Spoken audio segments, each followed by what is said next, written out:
अस्सलामु अलैकुम वरहमतुल्लाहि वबरकातुहू। सब तरह की तारीफ़ें अल्लाह रब्बुल इज़्ज़त के लायक हैं।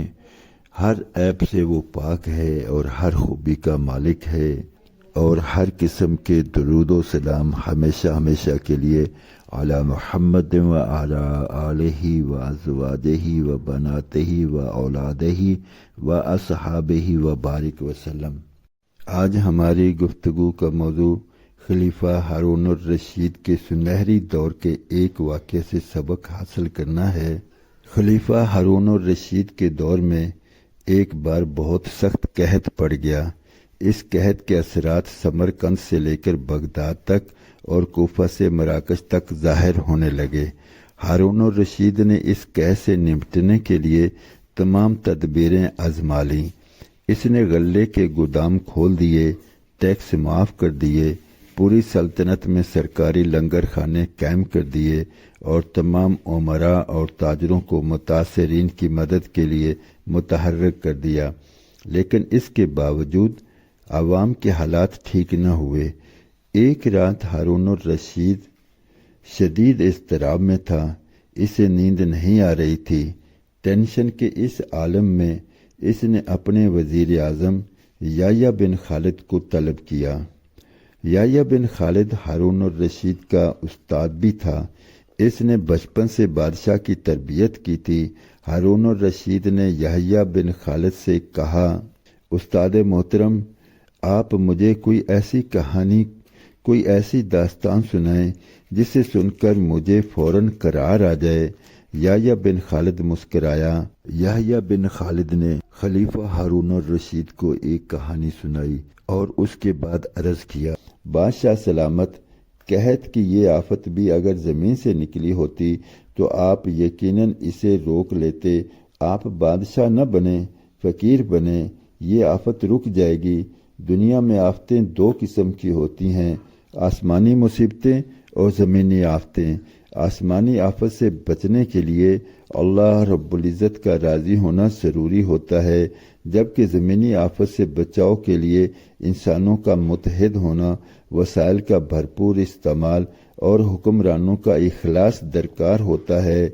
याह्या बिन खालिद ने हारून अर रशीद को कहा, बादशाह सलामत, आसमानी आफतें इस वक्त तक ख़त्म नहीं होती जब तक इंसान अपने रब को राज़ी नहीं कर लेता। आप इस आफत का मुकाबला बादशाह बनकर नहीं कर सकेंगे, चुनांचे आप फ़कीर बन जाइए, अल्लाह के हजूर गिर जाइए, इससे तौबा कीजिए, इससे मदद मांगिए। दुनिया के तमाम मसाइल और इनके हल के दरमियान सिर्फ इतना फासला है जितना माथे और जाए नमाज में होता है। लेकिन अफसोस, हम अपने मसाइल के हल के लिए 7 समंदर पार तो जा सकते हैं, लेकिन माथे और जाए नमाज के दरमियान मौजूद चंद इंच का फासला तय नहीं कर सकते। ये एक तारीखी वाक़या है और इससे हमें सबक सीखना चाहिए। हमारे भी इनफरादी और इज्तमाई बहुत से ऐसे मसाइल हैं जो सिर्फ अल्लाह रब्बुल इज़्ज़त के सामने गिरिया उजारी से ही दूर हो सकते हैं। इंसान अपनी जितनी मर्जी प्लानिंग कर ले, लेकिन रब ताला जल्ला शनु की प्लानिंग उस पर कवी रहती है, गालिब रहती है, और इंसानों की प्लानिंग सारी की सारी मगलूब और बेबस हो जाती है। तो इसलिए आज कोशिश करने की ज़रूरत है कि हम अल्लाह रब्बुल इज़्ज़त के सामने झुक जाएं, अल्लाह के सामने सरेंडर करें। अल्लाह रब्बुल इज़्ज़त के अहकामात को प्यारे नबी मोहम्मद करीम रऊफ़ रहीम सल्लल्लाहु अलैहि वसल्लम की सुन्नत के मुताबिक उनको पूरा करते चले जाएं और दूसरों को भी रब ताला जल्ला शानो की तरफ रजू करने के लिए दावत दें।